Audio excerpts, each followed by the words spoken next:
Before we get started on today's video, I would like to announce that there is a 10% discount running from today, the 1st of December, to the 7th of December. 10% off all merch on my store, and the code is SEXYDREW. So if you want to fire that in and get your stuff before Christmas, ideal. And aye, Merry Christmas to you all when it comes. I'm sure I'll see yous all before then. So this is today's job, replacing slats. Me and Dad have already replaced 4. Got 2 more to go in. Dad's away for more slats. Lift them with these lifter things. That one actually got dropped down the slats, which wasn't handy, but when I used the other one, I've lost it. Oh no, it's there. Used it 30 seconds ago, but I lost it, aye, so anyway, used that, hooked it, managed to get it back up, thank God. The slats we're using are slightly longer than the original, so I've been using my pecker gun here to take the edge out, and they're slotting in eventually. Those are just the wee bits that come out, so I'll need to tidy it up after, but that'll mean all the cattle that come in here, well, the ones that are in here, they're going somewhere else, bigger slats. But young stock are going to come in here, so this is just to make sure their feet don't go through, because they never really fully recover if it does happen to them. So, which I'm sure if you've got a farm yourself and have had slats, you know exactly what I'm talking about, because it's not the handiest thing. So I've just got to try and maintain things, and it takes its time. So Dad's got the digger sitting out there, dragging the slats in and out with it. And I've got the pecker job and lifting them out initially to get them going with a hammer and pinch and the lifter. So that's been working away fine, got them out and whatnot, and now replacing them. So swinging them in, pushing them in myself, and Dad's guiding with the digger, so it's been working away just fine. Just awkward, so the concrete at this end seems to be quite hard compared to over there. It's not pecking out nicely, which is annoying me, so it's taking a bit of time. So I better keep going with that till Dad comes back round with the last 2 slats for this job. Don't want to keep them waiting, eh? It's a new day. This wee doots won't start. Not ideal, because we've been doing it a couple of times. The cold is killing the battery. The tractor's turning over and that, but then it's not got enough oomph out the battery. Dad always says that these old air-cooled engines should start at -20 and all that, but I've seen that, you know, with the old Dootses that we had, but this one, it doesn't seem to do the same job, so now I need to boost it to get it to start. The 140 started over there, no bother, but it's got a new battery on it. So it's been, I think the most we've had so far is -6, so nothing too extravagant yet, but we'll see. This is I'm not sure how many days it's been since I started this frosty shit. Could be just under a week actually, I think. Yeah, probably just under a week. Good enough tractor, it's just maybe the battery's not the best at helping it start, or the alternator's not that brilliant or something. That's why it's multi-buggery, you know. I need to get myself a set of gloves because it's chilly. Very chilly. If I remember rightly, that's the positive. I'm sure they're not touching the negative.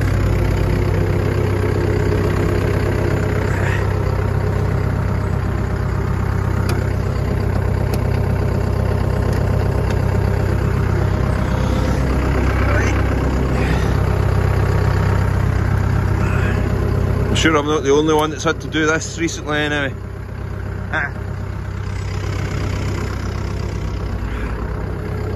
Just hit my head on that.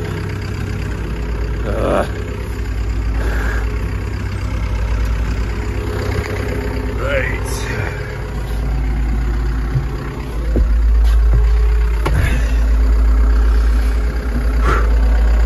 Into the ice box we go.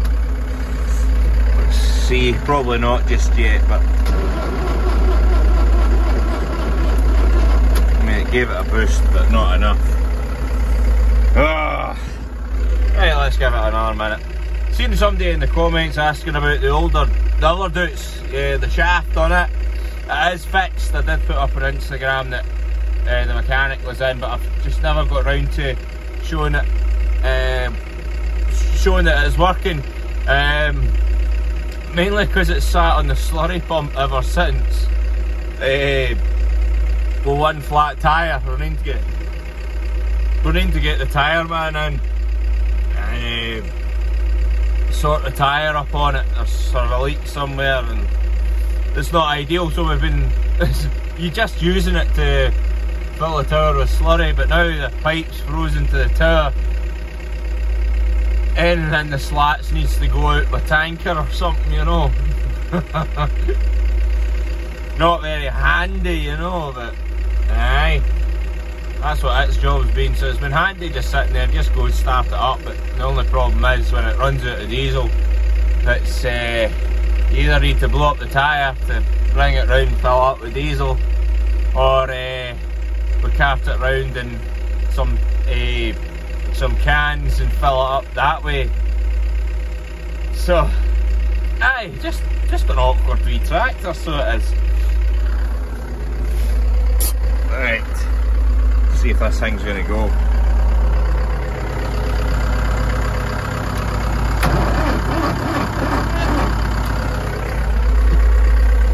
Well, that's not so handy.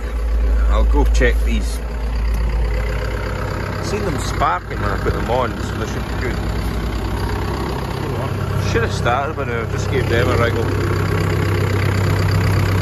Right, that's sparking. Right, I need to fix that step before I go on my arse one day. Well, I did go on my arse when it broke, stepped on it, boom, down I went.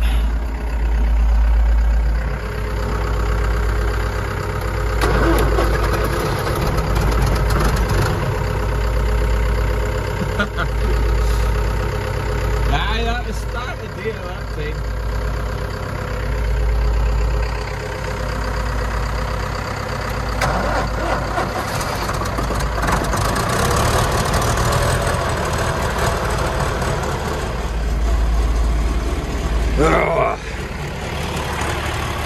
Right.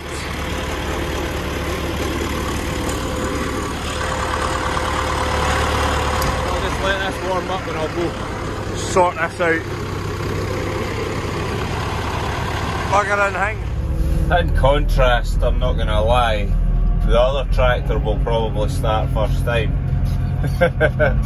But it's got a better battery in it.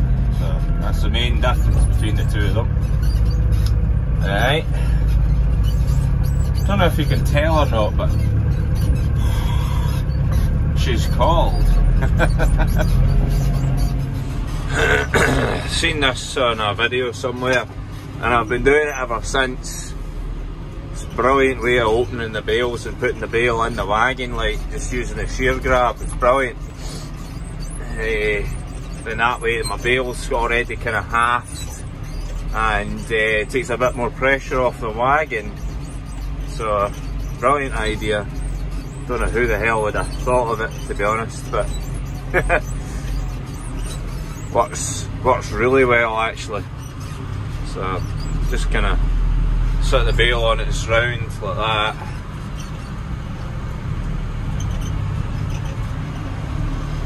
And then you come in from the other side, like this. And see if I can do it right while I'm on camera here, but yeah, just kind of line it up like that and just bite through with the grab I think I've done it wrong, but never mind. So once you do that, you lift it up, drive it forward. The ground might be too slippy today. No, I've got it. Drive it forward, and then you open the grab at the other side.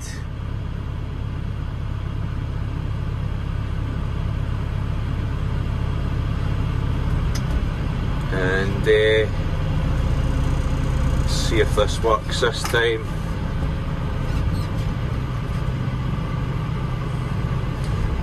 And now I'm left with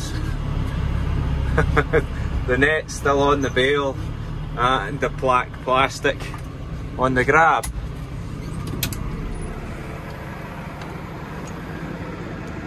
Sometimes the plastic's still left on the bale, but you can see here it's clean, not come away with any haylage.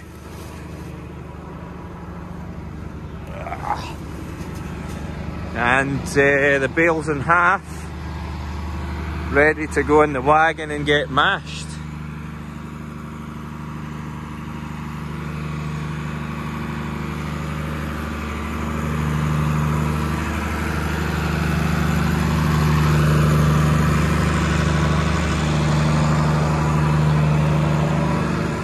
Not sure if anyone else does it that way that watches this, but that's the way I've seen, and I've been doing it ever since. Works really well. Sometimes you don't even need to get out if you get it right, but we keep the wrap and net separate so we can put it away. Two different types of plastic, you know, so that's what we're doing. And aye, brilliant.